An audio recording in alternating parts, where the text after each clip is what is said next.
Le Royaume-Uni collabore-t-il involontairement avec la Chine dans sa persécution des dissidents? Il est possible que le régime chinois profite d'une faille du système. Un accord international de lutte contre la fraude fiscale amène le Royaume-Uni à fournir des informations à la Chine communiste. Qu'en pensez-vous? Faites-le nous savoir ci-dessous et abonnez-vous si vous ne l'avez pas encore fait.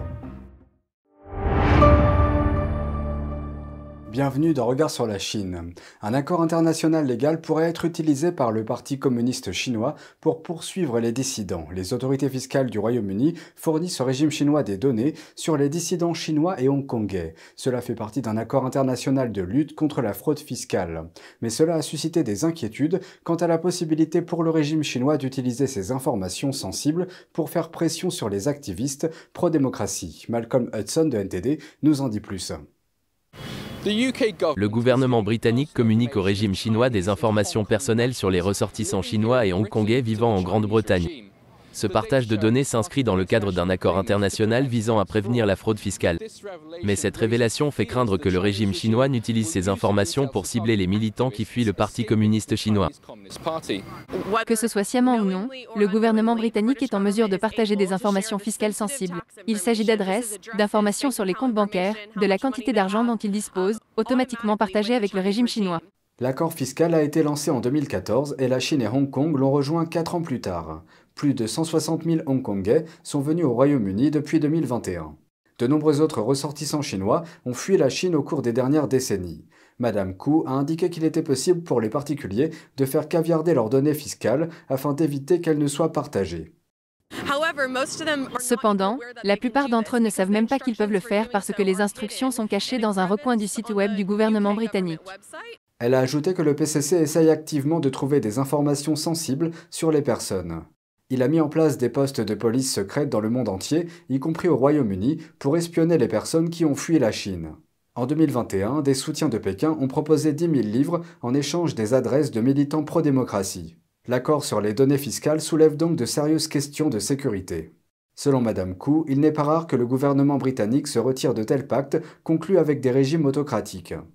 Le gouvernement britannique a suspendu des accords fiscaux similaires avec la Russie et le Bélarus pour protéger les citoyens ukrainiens qui fuyaient vers la Grande-Bretagne. Il n'y a donc aucune raison de ne pas faire de même avec la Chine et Hong Kong. Elle a déclaré que les habitants de la Chine et de Hong Kong méritaient de se sentir en sécurité au Royaume-Uni. Elle a ajouté qu'ils devraient avoir un accès plus facile à l'information pour que leurs droits humains soient protégés.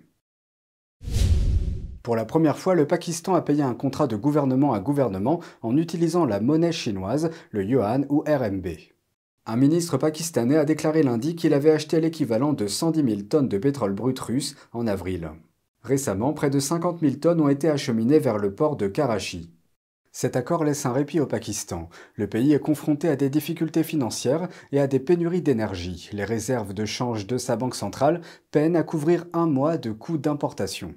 Le ministre n'a pas donné plus de détails sur l'accord avec la Chine, notamment sur le prix ou les remises proposées par la Russie. Moscou cherche d'autres acheteurs depuis que l'Union européenne a interdit les importations de pétrole russe. Ce pétrole à prix réduit a inondé les marchés asiatiques à un prix bien inférieur au plafond de 60 $ fixé par l'Occident.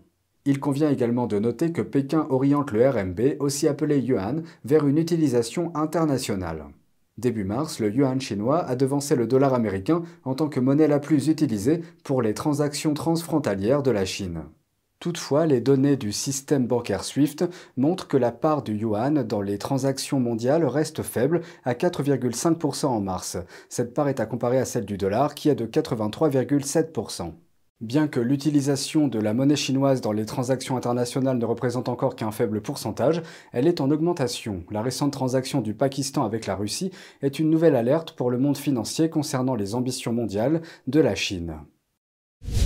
Une histoire qui semble sans fin. La Chine se prépare à une nouvelle vague de Covid-19 avec des millions d'infections ce mois-ci. Mais ce n'est pas fini. Les experts affirment que les épidémies pourraient revenir régulièrement en Chine. Voici la suite. La Chine connaîtra un cycle d'infection par le Covid-19 tous les 6 mois. Tel est le diagnostic posé dans la revue scientifique Nature. Les chercheurs mettent en garde contre les infections répétées, même si les symptômes peuvent être bénins. La résurgence fait également courir le risque de nouveaux variants. Un sous-variant d'Omicron, connu sous le nom de XBB, envahit actuellement le pays. Le principal conseiller médical chinois a estimé à 65 millions le nombre d'infections par semaine d'ici la fin du mois. Cela marque le pic de la deuxième vague de Covid-19 de cette année. En décembre dernier, le virage brutal à 180 degrés de Pékin a entraîné l'infection de plus de 80% de la population. Les patients ont submergé les hôpitaux et des familles ont attendu des jours pour incinérer leurs morts. La Chine a vacciné plus de 90% de ses habitants, mais selon le reportage de Nature, XBB peut échapper au vaccin et aux protections créées pour lutter contre la première infection.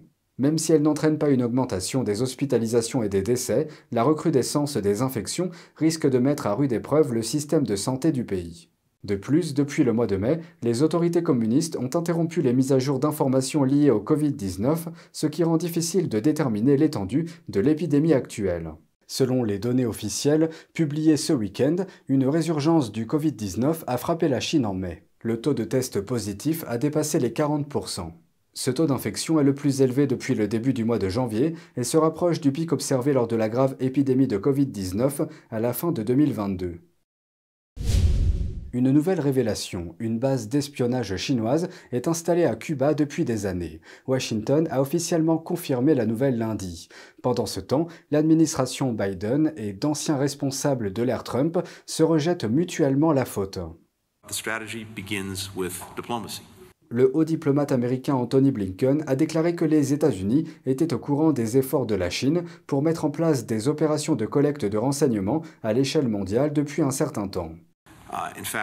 En fait, d'après les informations dont nous disposons, la RPC a modernisé ses installations de collecte de renseignements à Cuba en 2019. RPC est l'abréviation de République populaire de Chine, le nom officiel du pays. La réponse de Blinken est survenue quelques jours après la nouvelle selon laquelle la Chine aurait conclu un accord avec Cuba pour accueillir une base d'espionnage. L'emplacement, à environ 160 km de la Floride. C'est le Wall Street Journal qui a révélé l'information en citant des sources anonymes. Cela a fait des vagues car une base d'espionnage chinoise à Cuba pourrait permettre à Pékin d'écouter les communications électroniques dans le sud-est des États-Unis où se trouvent de nombreuses bases militaires. Le siège du commandement central des États-Unis est situé à Tampa, en Floride. La plus grande base militaire américaine se trouve en Caroline du Nord. D'anciens responsables des services de renseignement affirment que cela pourrait donner au régime chinois une idée plus précise des cibles à frapper en cas de conflit avec les États-Unis. La réponse de Blinken contraste avec celle de la Maison-Blanche. Le porte-parole John Kirby avait précédemment qualifié le reportage d'inexact. Il n'a toutefois pas précisé quelles informations étaient incorrectes. Cuba et la Chine ont tous deux nié l'existence de la base d'espionnage. Pékin a accusé les États-Unis de répandre des rumeurs et des calomnies. Le secrétaire d'État Antony Blinken a indiqué que l'administration était en contact avec les gouvernements qui réfléchissent à la possibilité d'accueillir des bases chinoises.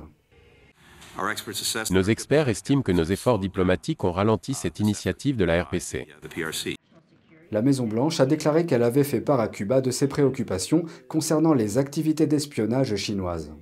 John Kirby a déclaré qu'il ne s'attendait pas à ce que cet incident affecte la visite de Blinken en Chine dans le courant de la semaine, ajoutant que Washington souhaitait maintenir les lignes de communication ouvertes avec Pékin. C'est tout pour aujourd'hui, merci d'avoir suivi Regard sur la Chine. On se retrouve demain pour une nouvelle émission, prenez soin de vous et à bientôt.